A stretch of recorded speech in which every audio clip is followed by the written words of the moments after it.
Welcome to BRK money control. నేను మీ కీర్తి. ఈరోజు మనతో పాటు ఉన్నారు ఏపీ గ్రామీణ వికాస్ బ్యాంక్ లో రీజనల్ మేనేజర్ గా వర్క్ చేసి రిటైర్ అయిన జి జగ్గయ్య గారు మనతో పాటు ఉన్నారు. సార్ని అడిగి మరిన్ని విషయాలు తెలుసుకుందాం. నమస్కారం సార్. నమస్తే సార్, ఒక డౌట్, క్రెడిట్ కార్డ్ వాడడం వల్ల డబ్బులు సంపాదించవచ్చు అంటారా సార్? ఓకే, ప్రశ్న ఇంకొద్దిగా అడగాలి. క్రెడిట్ కార్డు వాడడం వల్ల డబ్బులు సంపాదించవచ్చు అనేది అంటే కరెక్ట్గా అడిగిన ప్రశ్న కాదు, కానీ క్రెడిట్ కార్డు వాడడం వల్ల మనం ఆర్థిక లాభాన్ని పొందవచ్చు. ఎలా అంటే ఒక బిల్ డేట్ అని ఉంటుంది.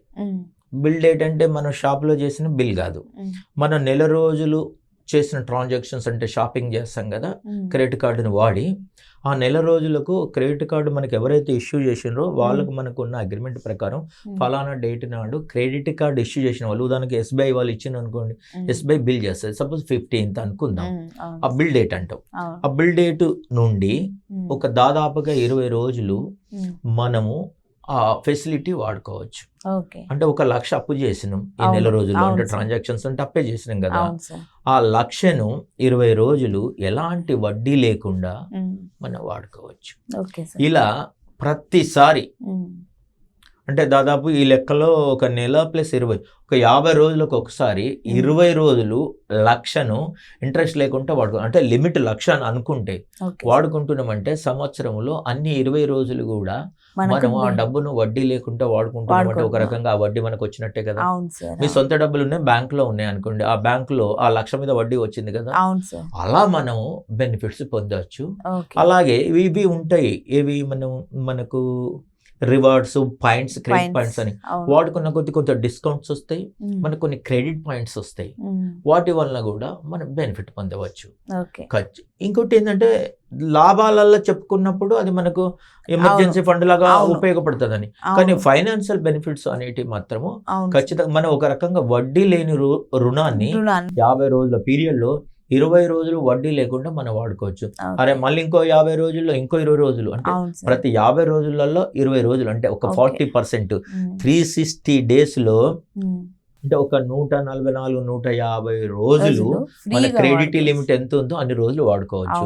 ఉదాహరణ ఒక 3 లక్షలు అనుకోండి, 3 లక్షల 150 రోజులు అంటే దాదాపు 5 నెలలు వడ్డీ లేకుండా వాడుకున్నామంటే ఎంత బెనిఫిట్ అవుతుంది.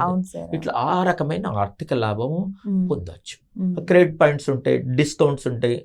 కొన్ని సంస్థలు ఏంటంటే క్రెడిట్ కార్డుతో కొంటే డిస్కౌంట్ ఇస్తున్నాయి, 2%, 5% ఇలా ఇస్తున్నాయి. ఆ రకంగా మనం ఫైనాన్షియల్ గా చాలా బెనిఫిట్ అవ్వచ్చు. కానీ పద్ధతిగా వాడుకోవాలి, పరిమితికి లోబడే వాడాలి, టైం ప్రకారం పేమెంట్ చేయాలి. మళ్ళీ దాటింది అనుకో, ఇప్పుడు ఏదైతే లాభం వస్తుంది అనుకున్నామో దానికి మించి పెనాల్టీలు పడడం కానీ, వడ్డీలు పడడం కానీ, మన మీద లీగల్ యాక్షన్ తీసుకోవడం కానీ జరుగుతుంది. నేను అదే అడగబోతున్నాను సార్. ఇప్పుడు మనము కట్టలేకపోయినాం అనుకోండి, పెనాల్టీలు ఎలా ఉంటాయంటారు? అంటే ఇన్ని డేస్ కి ఇంత అనేది ఉంటుందా? ఉంటుంది. అంటే మనం డైలీ అప్పుడు ఎన్ని వాయిదా దాటి ఈ రోజు కట్టాలి, ఈ రోజు దాటిన తర్వాత రేపటి నుంచి 3%, 5% చెప్పడం ఒక్కొక్క బ్యాంక్ ఒక తీరుందని. 3%, 5% అంటే జనరల్ గా పర్సెంట్ అంటే సంవత్సరం కాదు, నెలకు 100 రూపాయలకు నెలకు 3 రూపాయలు, నెలకు 5 రూపాయలు ఎక్స్ట్రా చేస్తారు. పీనల్ ఇంట్రెస్ట్ అని ఇంట్రెస్ట్ చేస్తారు, పెండింగ్ ఛార్జెస్ అని వేస్తారు. ఇవన్నీ అయినాక కూడా పేమెంట్ చేయకపోతే ఇది కూడా మనం ఏంటంటే ఒక 5% పే చేసి మనం టైం అడిగి ఈఎంఐ అని అడిగితే ఇస్తారు, కానీ దానికి వడ్డీ ఉంటది. ఆ డేట్ దాటిన తర్వాత లీగల్ యాక్షన్ ఉంటది, మన మీద లీగల్ యాక్షన్ తీసుకోవచ్చు. అంటే మన ప్రాపర్టీ మీద కానీ, మన మీద కానీ, మన మీద ఎలాంటి చర్య అయినా తీసుకోవచ్చు. అదంతా తొక్కెత్తు, దానివల్ల మనకు మెంటల్ టెన్షన్ పెరుగుతుంది, మనం ఫైనాన్షియల్ గా ఇండిసిప్లిన్ అవుతాము. ఇంకొకటి ఏంటంటే మన క్రెడిట్ స్కోర్ పడిపోతే భవిష్యత్తులో వేరే అప్పులు రావు. ఇప్పుడు మీ ఏజ్ వాళ్ళు క్రెడిట్ కార్డు వాడుతున్నారు, సపోజ్ మీ పిల్లలు పెద్దగా ఎడ్యుకేషన్ కు వాడుకోవాలి, ఒక ఎడ్యుకేషన్ లో MS కు పంపిస్తున్నారు, ఒక 50 లక్షలు కావాలి, 30 లక్షలు, మీకు రాదు. ఒక ఇల్లు కట్టుకోవాలి, ఇల్లు కొనుక్కోవాలి, లోన్ రాదు.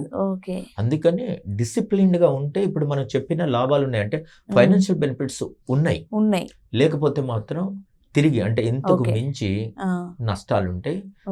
అమ్మ క్రమశిక్షణతో ఉంటే, ఆర్థిక క్రమశిక్షణ ఉన్నాయి, ఆర్థిక లాభాలు ఉన్నాయి. అవి మనం తీసుకునే లిమిట్ ని బట్టి అంత బెనిఫిట్ జరుగుద్ది. మంచిగా వాడుకుంటే మంచిదే, మనకు కంట్రోల్ ఉండి ఎక్స్పెండిచర్ మీద కంట్రోల్ ఉండి ఒక Okay. డిసిప్లిన్ ఉంటే ఓకే సార్ క్రెడిట్ కార్డు తీసుకొని వాడుకోండి అని చెప్తాను నేను. Okay yes sir best use, responsible use అంటాం. యూజ్ ఎస్ సార్ బాధ్యతాయుతమైన వాడకం వాడకం ది ఉండాలి. బెస్ట్. ఓకే సార్ క్రమశిక్షణ లేకపోతే శిక్ష తప్పదు.